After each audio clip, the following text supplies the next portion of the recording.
Hi, okay. For week six, those are the techniques. Now we start using a little bit of everything because the best way to listen to the word inside of us is to close the eyes or put your eyes mask and to close your ears.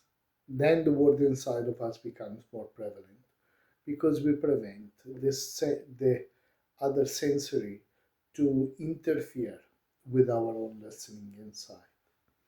The easiest way to do this once again is to lay back and allow ourselves to become familiar with the way we think. Because as much as the thoughts have been part of our life, funny enough, they are not part of us. They are something outside of us. There is something that we seem to become natural. There is something that we don't have control over it, but the truth is that we do.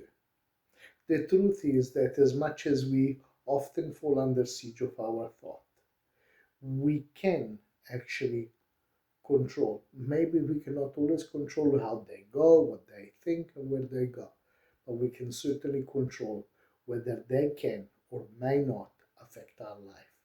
And the easiest way for a thought not to affect our life is to detach the consequence of making the feeling worse.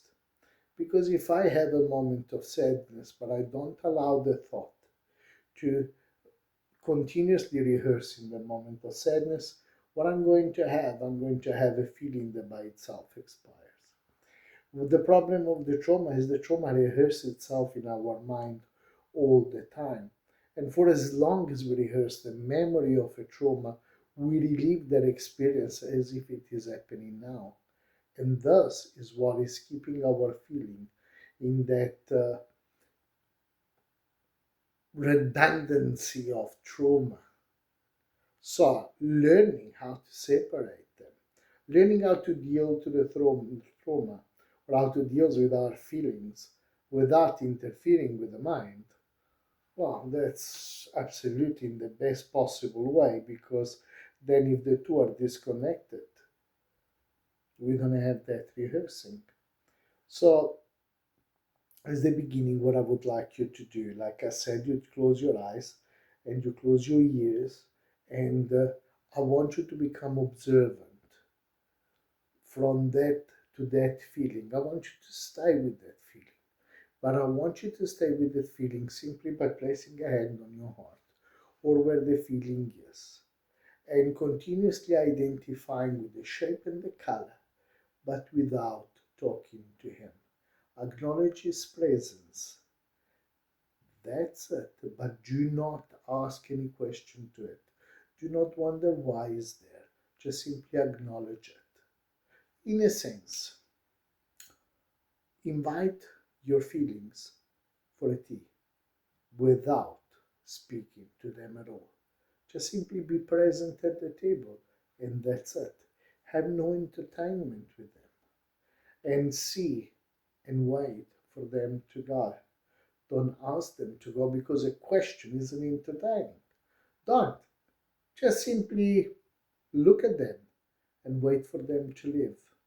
Now, by doing this, you're going to learn that it is not necessary.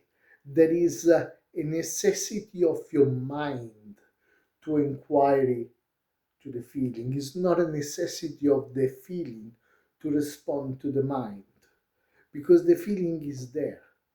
And the feeling can also come from a no reason point of view. I want to give you an example. Maybe, I don't know, it comes from there is a moment that you eat your knee and that resembles to something that happened decades ago. It doesn't have to be there. Or maybe you just chatted to somebody that unfortunately was going through difficult circumstances and was carrying a bit of a negativity, and then negativity remained a little bit in your body, but it's not yours. So you don't have to always inquire because then that inquiry will wake up the mind. Stay with your body. Accept with your body. Accept those moments as if they are temporary because nothing of the feeling is permanent. Right?